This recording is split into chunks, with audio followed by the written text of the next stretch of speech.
Olá, muito boa noite para você que nos acompanha aqui no Políticas e Resultados. Hoje uma presença muito especial, o consultor político Maurício de Bengoechea. Buenas noches, Maurício.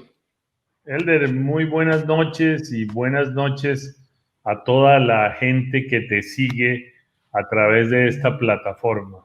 Enhorabuena, le felicito, Maurício, por la vitória em República Dominicana em 5 de julho passado, não? Com el agora presidente elegido Luis Abinader. Es correcto, muchas gracias, Elder. Fue una campaña muy interesante, muy dura, porque estábamos compitiendo contra el gobierno y un gobierno que llevaba 16 años consecutivos en el poder y que por razones obvias no se quería ir del poder. Pero además es la primera campaña en Hispanoamérica que se hace, o en América, que se hace en época de coronavirus, de manera que fue muy interesante el proceso.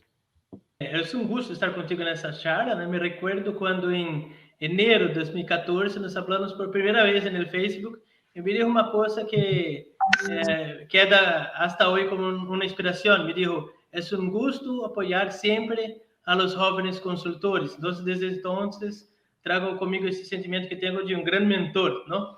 E acompanho as entrevistas, as ponências, e aproveito também para aprender com sua larga experiência, não?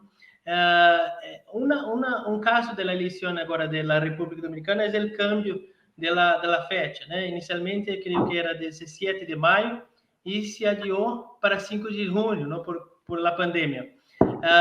¿Y crees que eso fue de alguna forma positivo para la campaña? ¿Hubo necesidad de cambiar la planificación, la estrategia por la nueva fecha de votación o no? ¿Cuál es su consejo para los candidatos en Brasil que tendrán eleições em outra data do que la habitual?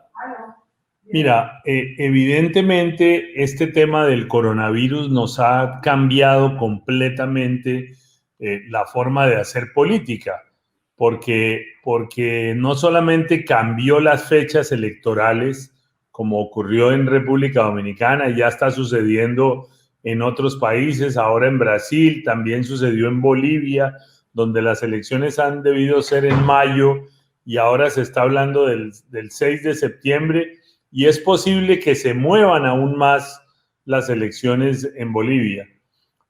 Incluso en Ecuador, que las elecciones son en febrero del año entrante, hay temor acerca de si se podrán hacer o no se podrán hacer las elecciones. Lo cierto es que hemos pasado de las elecciones de calle y las elecciones de las grandes aglomeraciones y de los mítines a las elecciones más virtuales, donde los candidatos se comunican a través de plataformas digitales con grupos de electores y con su propia militancia, pero además elecciones en las cuales la comunicación digital y de redes sociales y de mensajería pasa a tener una importancia fundamental en estos procesos. Ya no es tan fácil el darle la mano a los electores, que es la mejor manera, digamos, de estar cerca, darle la mano, mirarle los ojos y hablarles de frente. Creo que eso ahora lo tenemos que hacer vía WhatsApp, vía otros sistemas de teleforum, de mensajería y utilizar los softwares que hoy en día existen de Big Data para poder llegarle en forma directa a los ciudadanos. Entonces, esto ha cambiado también la manera de hacer las encuestas, ¿verdad? Acá en Brasil, las encuestas face to face eran de largo las más utilizadas. Creo que venía trabajándose para que utilizar outras tecnologias para encuestas. ¿Y cómo ves el cambio en las encuestas para las elecciones, la confiabilidad de estas nuevas encuestas? Mira, hay gente, digo, el problema consiste, como siempre ha ocurrido, en que en este mundo de la consultoría hay alguna gente que es seria y que hace un trabajo profesional y hay otros, desafortunadamente, que son vendedores de humo, como digo yo. Y yo creo que en el caso de las encuestas, en los Estados Unidos hace muchos años que no se hacen encuestas presenciales. La mayoría de las encuestas se hacen o vía telefónica o vía internet o incluso a través de sistemas de mensajería de SMS incluso. Y son bastante precisas. Yo lo que creo es que habrá que buscar nuevas tecnologías que ya existen y que están probadas en otros países para hacerlo en Brasil. Lo importante aquí son dos cosas. Primero, hacer una muestra correcta con respecto al universo de personas a las cuales se va a encuestar, pero tener sobre todo todos los variables de posponderación para que una vez terminado el proceso de investigación uno pueda balancearlo con los segmentos demográficos, geográficos y etarios, digamos, de cada grupo, para que los resultados sean acertados, porque como bien sabes, en la política uno lo que quiere es tener la mayor certeza posible de cómo va a ser. Y en ese sentido creo que el dinero el dinero tan costoso que era de organizar grandes eventos y grandes manifestaciones, la mejor manera es invertirlo ahora en hacer buena investigación, en hacer sistemas de tracking permanente que permita a los candidatos saber con certeza cómo se van moviendo las tendencias a lo largo de la campaña. Del punto de vista del gobierno, tanto de los nuevos gobiernos como en el caso del Abinader en República Dominicana, cuanto los gobiernos que ya están y tienen más 2 o 3 años, ¿cómo ves que van a poder trabajar en post-pandemia con la recuperación económica, el nuevo modo de la salud de las personas? Hay una crisis que puede llegar a muchos de los gobiernos. Mira, yo creo que esta pandemia nos afectó básicamente en tres cosas. La primera es que descubrimos que nuestros sistemas de salud, y no solamente hablo de nuestro continente, hablo del mundo entero, descubrimos que nuestros sistemas de salud eran menos buenos de lo que nos habían vendido. Y en realidad no solamente no eran buenos, sino eran bastante pobres y bastante malos. Hemos encontrado que los sistemas de salud pública, sobre todo, son bastante deficientes con respecto a la necesidad de atender una crisis de estas dimensiones. De manera que creo que uno de los temas centrales de cualquier campaña será cómo mejorar los sistemas de salud pública, ya no solamente nacional, sino a nivel municipal. Y hoy en día hay mucha gente desarrollando plataformas, incluso móviles, para poder llegar con sistemas de salud oportuno a las personas que lo necesitan.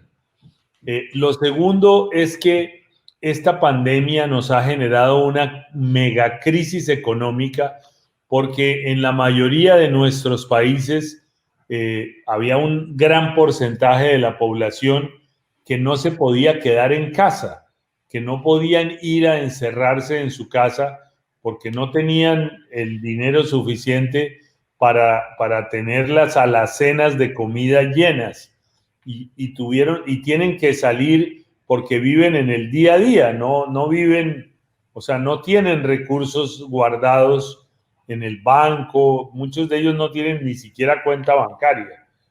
De manera que va a haber un efecto muy complicado de empobrecimiento y aquellas personas que habían logrado salir de la pobreza extrema para entrar, digamos, en sectores medios bajos desde la perspectiva económica quizás van a regresar al lugar donde estaban antes de haber mejorado su condición y la de su familia.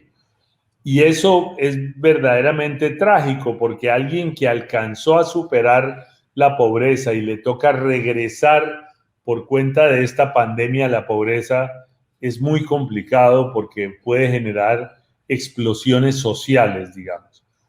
Y el tercer tema que yo creo que es fundamental es el tema de la corrupción, porque en esta pandemia en muchos de nuestros países, yo no sé en Brasil, pero hemos descubierto que se han hecho grandes negocios y grandes negocios donde la gente se ha aprovechado de esta situación para hacer negociaciones y compras corruptas en medio del dolor y la tragedia de muchas personas. Estamos viendo a miles de personas que mueren a diario en nuestros países y frente a eso hay funcionarios que están aprovechándose de la situación para enriquecerse. Creo que eso va a indignar, va a producir una indignación muy grande en la población que ya venía mostrándose en contra de la corrupción. Brasil es un ejemplo de que la corrupción de alguna manera volteó la política. Hoy yo no creo que la gente haya votado por el presidente Bolsonaro, creo que la gente votó en contra de la corrupción establecida en los gobiernos anteriores, o por lo menos la que se vendió que existía en los gobiernos anteriores. De manera que ese es un tema que va a producir gran indignación. En República Dominicana, donde fue lamentable lo que ocurrió en términos de corrupción, más que el eslogan de cambio y más que el deseo de cambio, que fue, digamos, la parte positiva de nuestra campaña, la gente votó por el concepto se van, porque no queremos que estén más en el poder. Sí, se fueron, ¿no? Sí, se fueron. Sí, sí. Ahora vamos a un nuevo tiempo en República Dominicana. En Brasil pasa lo mismo. Hay ya la policía está buscando personas que se involucraron en sistemas de corrupción ahora en medio de la pandemia, ¿sí? Y eso sí va con certeza traer a las personas una indignación, ¿no? En medio tanto sufrimiento, algunas personas aprovechan para ganar, ¿no? Por la tragedia. Sí, y vamos a hablar de crisis. Tendo la crisis, ¿qué puede hacer? ¿Cuáles son las herramientas que un gobierno o un político puede sacar para apagar una crisis de gobierno? Tienes un libro acerca de este tema, ¿sí? ¿Qué puedes hacer? Mira, yo creo que mi libro, que lo escribí hace muchos años, tengo que actualizarlo porque la política ha cambiado muchísimo. Pero básicamente yo diría que muchas de las cosas se mantienen vigentes. Por ejemplo, un gobierno que desea superar una crisis no puede enfocarse únicamente en la crisis. Necesita seguir construyendo y vendiendo y persuadiendo a los ciudadanos y trabajando por lo que se propuso hacer.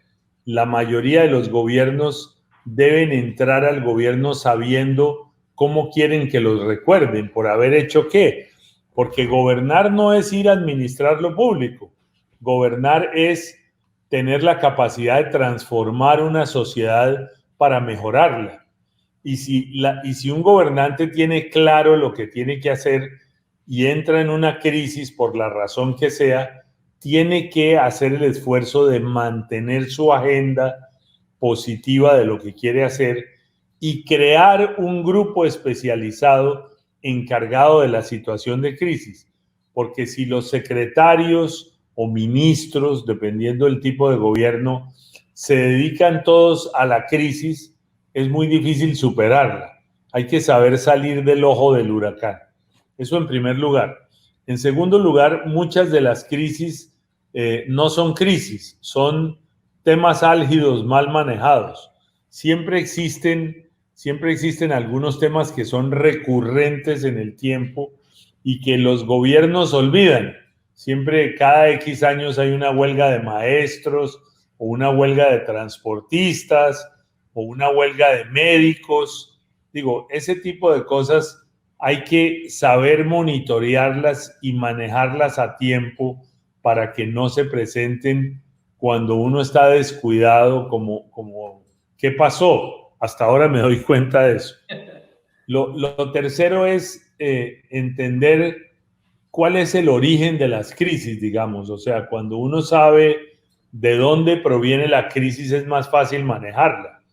Y muchas de las crisis suceden por dentro. Yo diría que la gran mayoría de las crisis se producen porque siempre que hay una situación de crisis, dentro de los mismos gobiernos hay personas que quieren, como dice el refrán, pescar en río revuelto. Entonces es importante tener en claro cuál es el origen de la crisis y quiénes están detrás de esa situación de crisis. Mauricio, muchas gracias por su disponibilidad, por hablar conosco aquí en el programa Políticas y Resultados. Es como dije en el inicio del programa, es un gusto hablar contigo, es un honor ter a ti en este programa. Muchas gracias. Gracias a ti por invitarme y con mucho gusto cuando quieras estaré de nuevo.